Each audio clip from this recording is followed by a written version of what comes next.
দেখুন লোকসভা নির্বাচন একেবারে দোরগোড়ায় 19 এপ্রিল ফার্স্ট ফেজের ভোট রয়েছে আর তার আগে কেন্দ্রীয় বাহিনী আসতে শুরু করেছে। ইতিমধ্যে পৌঁছেও গিয়েছে সন্দেশখালীতে কেন্দ্রীয় বাহিনীর রুট মার্চ। সেই ছবি আমরা আপনাদের সামনে তুলে ধরছি। 5ই জানুয়ারি থেকে উত্তপ্ত হয়ে ওঠে সন্দেশখালী এবং তারপর সন্দেশখালীকে কেন্দ্র করে গোটা রাজ্য গোটা দেশ কিভাবে খবরের শিরোনামে উঠে এসেছিল আমরা দেখেছিলাম এবং সেখানে কেন্দ্রীয় বাহিনীর জওয়ানরা তারা কথা বলছেন এলাকার বাসিন্দাদের সঙ্গে, রাজ্য পুলিশকে সঙ্গে নিয়ে তারা মূলত কথা বলছেন, মহিলাদের সঙ্গে কথা বলছেন।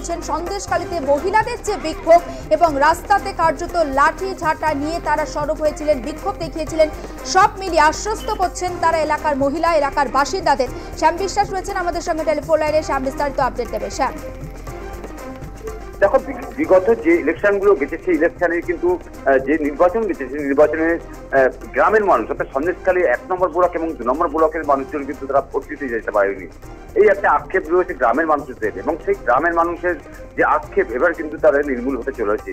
অর্থাৎ কেন্দ্রীয় বাহিনীর নেজার থানার পুলিশকে সঙ্গে নিয়ে সন্দেশখালী রাজবাড়ি এলাকা থেকে শুরু করে সমস্ত এলাকা কিন্তু তারা টহল দিচ্ছে এবং রুট মার্চ করছে এবং গ্রামের মধ্যে যেসব মহিলারা যারা বিশেষ করে যারা আন্দোলন করেছিল এবং আন্দোলনের পাশাপাশি সাধারণ মানুষ সাধারণ মহিলারা যারা বাড়িতে থাকে তারা ভোট দিতে যায় না এবং ভোটের যে আবহাওয়ার সময় তারা বাড়ি থেকে বেরোতে পারে না, এই একটা সন্ত্রাসের সৃষ্টি হতো যে ভোটের আগে এবং টোটাল সন্দেশখালী যে গুন্ডা বাহিনী দখলে চলে যেত, যার কারণেই কিন্তু তারা তটস্থ হয়ে থাকতো, কারণ বিরুদ্ধে কোনো রকম ভাবে কোনো কথা বলতে পারতো না। সব থেকে বড় কথা হচ্ছে শেখ শাহজাহান সন্দেশখালী যে বার্তা সে বর্তমান রয়েছে ইডি হেফাজতে। এই ইডি হেফাজতে থাকার পর কিন্তু সন্দেশখালীর একাধিক প্রতিবাদী মহিলারা একাধিকবার প্রতিবাদ করেছে।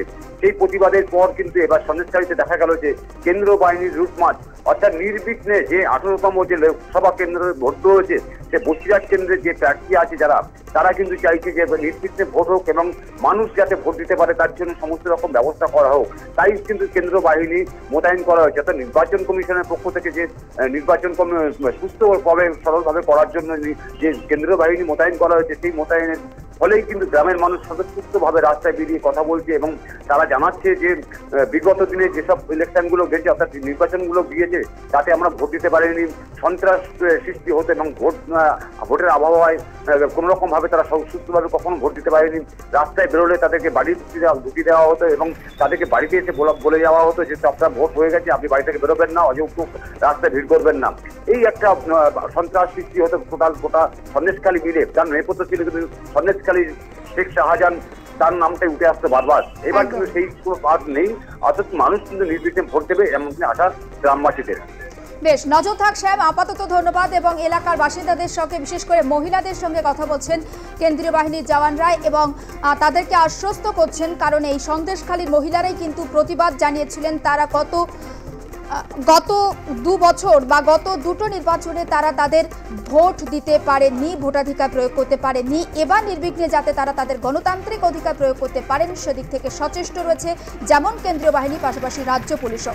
অন্যদিকে আমরা নজর রাখবো একটু বাঁকুড়ার দিকেও, সেখানেও কিন্তু কেন্দ্রীয় বাহিনীর রুট মার্চ চলছে এবং সেই ছবিও আমরা আপনাদের সামনে তুলে ধরছি। রাজ্য পুলিশকে সঙ্গে নিয়ে কেন্দ্রীয় বাহিনীর জওয়ানরা এলাকাতে টহল দিচ্ছেন, বিভিন্ন বুথগুলি তারা ঘুরে দেখছেন এবং এলাকার বাসিন্দাদেরকে আশ্বস্ত করছেন, কোনো রকম প্রলোভনে পা না দিতে তাদেরকে বলছেন এবং যাতে তারা নিজেদের গণতান্ত্রিক অধিকার নিজেরাই প্রয়োগ করেন সে ব্যাপারেও তাদেরকে আশ্বস্ত করা হচ্ছে কেন্দ্রীয় বাহিনীর তরফে।